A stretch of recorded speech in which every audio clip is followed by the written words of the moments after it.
Awesome. Okay, that's something, I mean, I can really take that and run with it. Uses evaluation as a means to remediate or remove low performing or unsatisfactory teachers. And I know we have teacher keys in place um, to help remediate. The goal is not to remove them, but to give them tools that they need in order for them to be better teacher, to be able to deliver the information in a way that the students understand and that they're successful and that they're growing. Um, so, give me your take on how I should look at that evaluation tool and what I need to do as it relates to either removing or remediate, because we do know that the child is the most important person in the room. And I believe I was looking at my professor said last week, you know, you have to make those hard calls sometimes. Mm-hmm. And you may like the person, but are they good for the child? So, in your experience, how have you handled this? One thing I like to do first is start off with just asking the teachers in the survey, what do you feel that you need support in to get the perceived need? Okay. And then go to the Teach Keys platform from Mm-hmm. last year and run a report to see what the actual need is based on previous ratings. Okay. And then, just like we say, it's important to differentiate instruction with students, Mm-hmm. differentiate instruction with staff, and create modules Mm-hmm. using your teacher leaders to help um, remediate or to shore up, to strengthen teachers that are struggling in particular areas. Okay, so now you've activated your teacher leaders, Mm-hmm. and now you're strategically targeting teachers in specific areas of deficit. So between using the teacher's perceived need and comparing it with the actual evaluation needs, Mm-hmm. I feel that that's a way that we could at least give a teacher the tools to be successful. Okay. Now, beyond that, if the tools are not received, then that's when you go into the tough decisions of you have this time to rectify this area and it should look like this. Mm-hmm. If not, then we go to the next level. Okay. Mm-hmm. Okay. So it's not just abrupt, and it's No. providing that teacher with some supports, like we can bring in the TSS and other people to help support the teacher at that point. Right. And believe it or not, this seems, now what I'm getting ready to say seems like common sense, but it's not. Um, Technically, most people, teachers who have problems, the problem was never brought to their attention.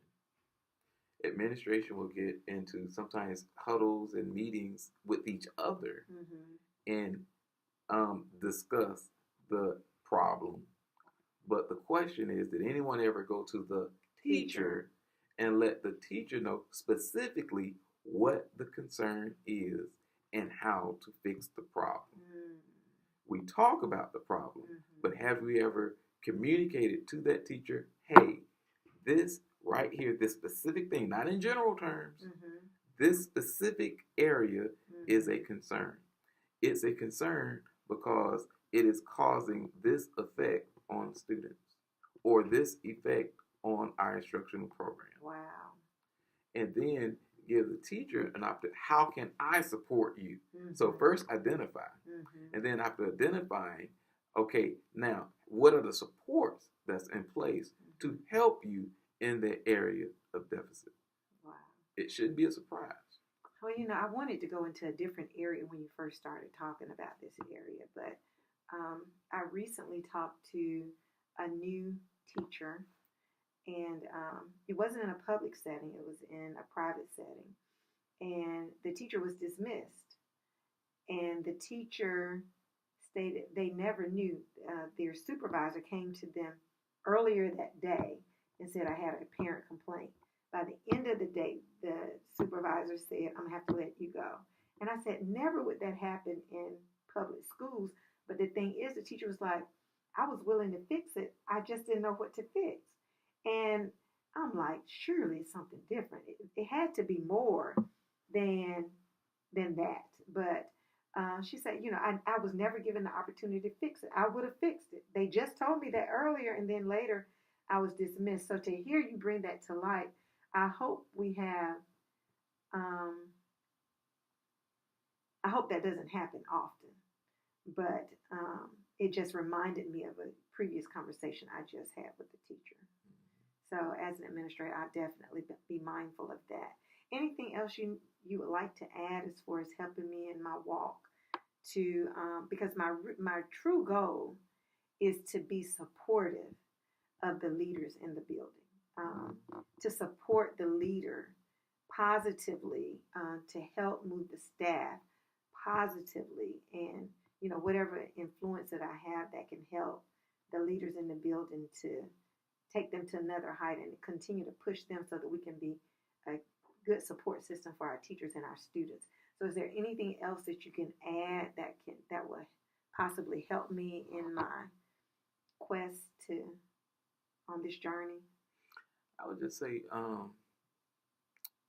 have courage. And an old church mother once told me that when your priorities are right, decisions are not hard to make. If the priority is student achievement and students learning, decisions aren't hard to make. Because oftentimes in the area of school improvement, you have to choose. Am I going to, which constituency am I going to appease or to make happy?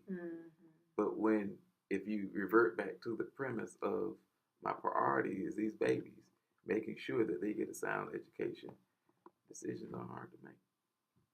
Right. Okay. Thank you so much. I do appreciate it. I appreciate you being my leader. Thank you for the self-assessment. And I take it to heart because I've seen you.